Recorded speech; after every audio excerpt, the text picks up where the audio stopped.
안녕하세요. 부자되는 부동산 라디오입니다. 부자되는 부동산 라디오는 집값이 너무 많이 올라서 내 집 마련의 꿈을 포기하신 분들에게 보다 실질적인 도움을 드리고자 합니다. 이번 시간에는 내가 원하는 집을 찾는 방법에 대해서 말씀드리겠습니다. 다양한 부동산 검색 사이트가 있는데 저는 N사의 부동산 앱을 부동산 검색에 이용하고 있습니다. 원하는 집을 찾기 위해서는 1차적으로 본인이 원하는 지역을 먼저 선택하시는 것이 좋겠습니다.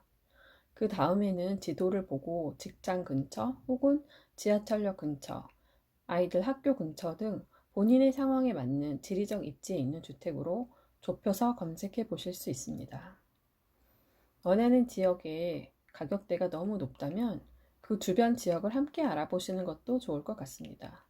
예를 들어 구로구 쪽을 찾아보시는 분들은 금천구 쪽까지 범위를 넓혀 찾아보실 수 있으시겠죠. 강북의 경우에 의정부 일대까지 확대해서 보실 수도 있겠습니다. 서초구라면 동작구, 관악구로 넓혀가는 식입니다.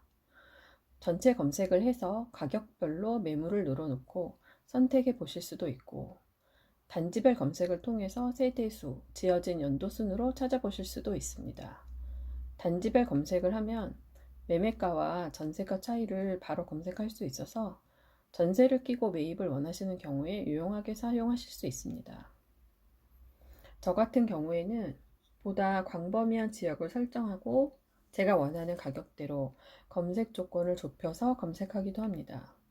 잘 모르는 지역의 경우에는 주변 교통 상황이나 개발 여부에 따라 검색하기도 합니다. 실거주 목적으로 집을 찾을 때 아이의 학군 등 특수한 상황에 꼭 맞게 들어가고 싶으시면 주택의 유형을 바꿔서 진입하시는 것도 한 방법이라고 이전 시간에 말씀드렸었는데, 일예로 강남의 학군지에 실거주로 장기간 거주하고 싶으신데 아파트 매입이 어려우시다면 눈높이를 낮추어 가격이 상대적으로 저렴한 다세대 주택으로 실거주하시는 것도 한 방법일 것입니다. 다세대 주택의 경우 강남과 같은 상급지더라도 건축 연한에 따라 오래된 다세대 주택의 경우 가격이 생각보다 아주 많이 저렴한 경우도 있습니다. 흔한 경우는 아니지만 강남 지역에 실제로 다세대 주택 몇 개를 묶어서 아파트로 재건축이 이루어진 예도 있기 때문에 지금과 같이 집값이 천정부지로 뛰어 내 집 마련이 힘든 상황에서 차선책으로 상급 학군지 다세대 주택을 실거주 매입하는 것도 좋을 것 같습니다. 이러한 지역은 풍부한 임대 수요가 있기 때문에 내 아이의 교육이 끝난 후 보다 저렴한 곳에서 임대로 살면서 이곳을 임대로 두어도 나쁘지는 않을 것 같습니다. 또 장기적으로는 개발의 가능성도 열어둘 수 있습니다. 다만 다세대의 경우 가격 상승이 아파트만큼 이루어지지는 않으며 환금성 등에서 아파트와는 차이가 있으므로 매입할 때 이러한 부분들을 고려해 보시기 바랍니다. 주택에 대한 선택이 끝났다면 발품을 팔아서 실제로 방문하시고 확인하셔야 합니다.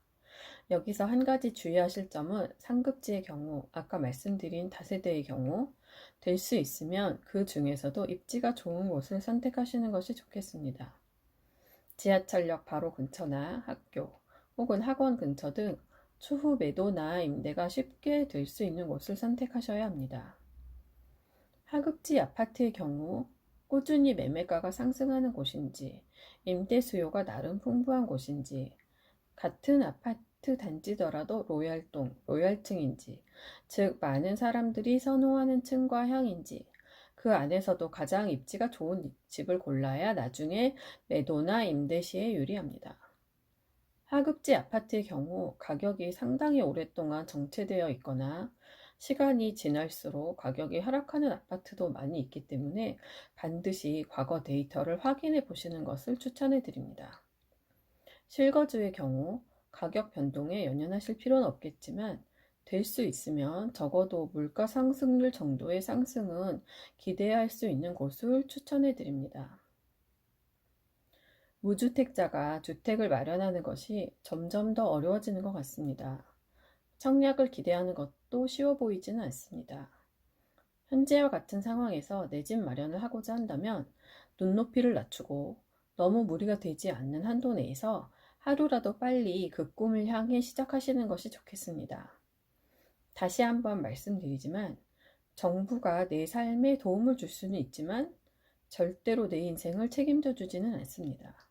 이것은 제가 IMF 외환위기 때 30%에 가까운 고금리 이자를 내면서 뼈저리게 느낀 것입니다. 모두 다 여러분께서 선택하시고 책임지시는 것입니다. 부디 본인의 상황에 맞는 좋은 선택을 하셔서 훗날 웃으실 수 있는 여러분이 되시길 간절히 바랍니다. 끝까지 들어주셔서 감사합니다.